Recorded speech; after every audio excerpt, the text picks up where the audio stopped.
Assalamualaikum warahmatullahi wabarakatuh. Selamat pagi teman-teman semua yang menyaksikan video ini di channel Kulik Korea.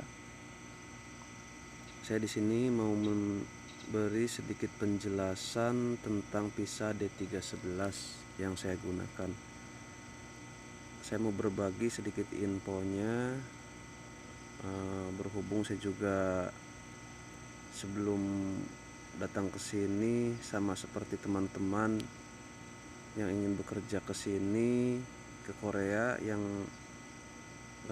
menurut saya sendiri, pengalaman saya sendiri itu sangat susah dan berliku-liku gitu teman-teman. Nah, di kesempatan ini saya ingin sedikit menjelaskan karena ada banyak teman-teman yang komen, yang inbox juga minta penjelasan tentang D311 dan saya nggak bisa balas satu persatu, jadi saya balas dengan video ini ya teman-teman. Saya juga baru kali ini pertama saya membuat video dan maksud saya di sini saya cuman ingin berbagi pengalaman aja, pengalaman saya pribadi ketika saya proses Pisa D311. Saya proses D311 itu awal tahun 2020, tepatnya kalau nggak salah sekitar bulan Maret ya. Nah, itu saya proses Pisa D311, waktu itu pas lagi corona juga. Nah, kemudian karena waktu itu lagi corona, pas pas lagi tinggi-tingginya kasus corona di Indonesia, proses saya itu memakan waktu 1,5 tahun, dari 2020 Maret sampai 2022 bulan Juni baru saya bisa berangkat ke Korea. Pertama, saya juga pengalaman saya pribadi dulu kan G2G juga nggak ada ya, bukan nggak ada, G2G juga waktu itu sempat ditutup. Terus saya cari info-info, kemudian saya dapat info ada Pisa training ke Korea gitu. Awalnya saya juga teman-teman sedikit ragu gitu, ini bener apa enggak gitu, ini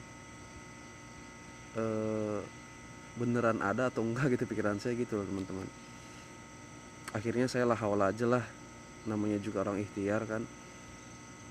Saya cari info tentang Pisa D311 itu, kemudian ditawarkan oleh salah satu PT yang berada di Jawa Barat. Tapi PT yang nawarkan saya itu adalah PT P2P, maksudnya PT khusus ABK yang kerja di kapal Korea ya. Tapi PT itu mengadakan launching yaitu Pisa D311 itu baru pertama kali itu. Jadi grup saya itu grup percobaan lah intinya. Saya lah hawala aja waktu itu ya. Pertamanya ya gimana ya mas, percaya nggak, sedikit agak ada keraguan gitu, sedikit agak keraguan. Pihak PT pun menjelaskan bahwa kalian itu adalah perdana, orang yang pertama kami proses dengan Pisa ini gitu. Tapi saya dengan tekad yang bulat, dengan keyakinan lah wala aja lah, namanya ikhtiar kan gitu. Mudah-mudahan bisa kan, itu kita ini bisa berharap ya, cuma berusaha gitu. Setelah berjalan dari Maret, selama padahal waktu itu saya dijanjikan proses Maret 2020, Juni itu dijanjikan berangkat saya itu sama PT itu. Jadi cuman April, Mei, Juni sekitar 3 bulan bisa berangkat katanya gitu, dengan biaya yang sangat lumayan bagi saya pribadi gitu, dengan biaya yang sangat lumayan dengan keuangan saya lah kalau bagi saya pribadi. Bulan 3 bulan dijanjikan 3 bulan terbang, tapi kemudian corona waktu itu meningkat, kasusnya lebih tinggi di Indonesia. Nah, saya 3 bulan itu nggak ada hasil sama sekali gitu teman-teman. Wah, kata saya gimana nih, bener apa enggak gitu kan.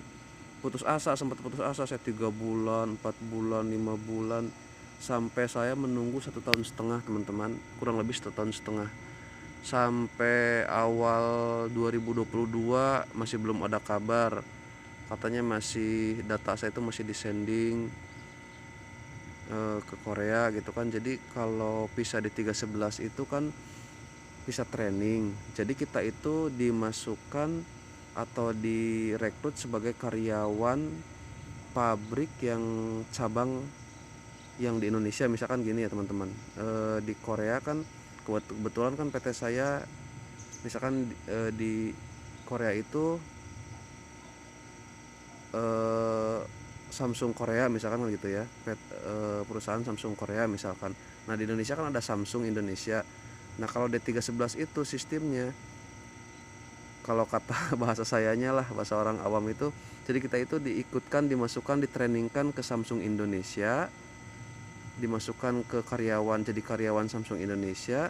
Nah nanti kemudian kita itu dikirim, ditrainingkan ke Samsung yang di Korea. Nah seperti itu teman-teman.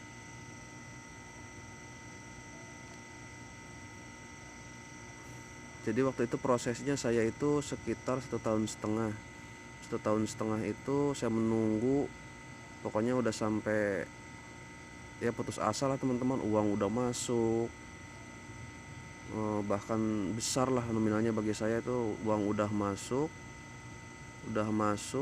besar, udah lunas bahkan waktu itu. Tapi belum ada, saya menghubungi pihak PT katanya masih ada kendala corona lah apalah. Bahkan saya sempat bingung tuh, sempat frustasi. Bahkan ya bukannya curhat ya teman-teman, waktu itu saya menggunakan uang itu bukan uang saya pribadi gitu. Jadi saya itu, ya namanya kita ini orang pas-pasan ya, menggunakan uang pinjaman lah teman-teman gitu. Intinya bukan uang sendiri, uang panas lah gitu. Jadi saya sampai bingung tuh untuk ngangsur selama di rumah, kerjanya belum. Memang itu perjuangan kerja kesini seperti itu teman-teman. Jadi yang mulus langsung berangkat itu jarang. Nah itulah visa D311. Nah kemudian di awal bulan Mei saya dapat berita dari kantor, katanya siap-siap untuk ke Jakarta untuk pelatihan pematangan bahasa dan apa namanya ya, ini dari kantor lah, petunjuk-petunjuk dari kantor gitu tentang pekerjaan, tentang bahasa sehari-hari yang dipakai di sini gitu. Nah saya udah merasa lega tuh teman-teman. Jadi bulan Mei itu kami udah berangkat ke Jakarta di tempat pelatihan gitulah. Kami itu ditampung selama 1 bulan di Jakarta awal bulan Mei itu. Nah kemudian kami datang ke Jakarta itu kami langsung, ya alhamdulillah saya sangat gembira sekali, meskipun ya belum, pikir saya kan udah, yang penting udah ada kabar lah, alhamdulillah gitu kan. Saya berangkat ke Jakarta menemui agent Korea yang ngurusin saya. Nah kemudian sampai Jakarta kami itu langsung medikalnya daerah Cibubur juga kayaknya, apa ya, lupa, nantilah daerah Cibubur medikal. Nah, setelah medikal hasil keluar, kami itu ditampung di Jakarta, kemudian belajar bahasa Korea, pematangan, belajar bahasa Korea, terus pengarahan kerja di sini gitu kan. Saya selama 1 bulan itu ditampung di sana bersama 5 orang teman saya yang daftar bareng-bareng sama saya tuh dari lain-lain daerah lah. Nah setelah saya medikal dan belajar 2 minggu kemudian dapat kabar lagi dari pihak kantor, katanya kalian nanti ke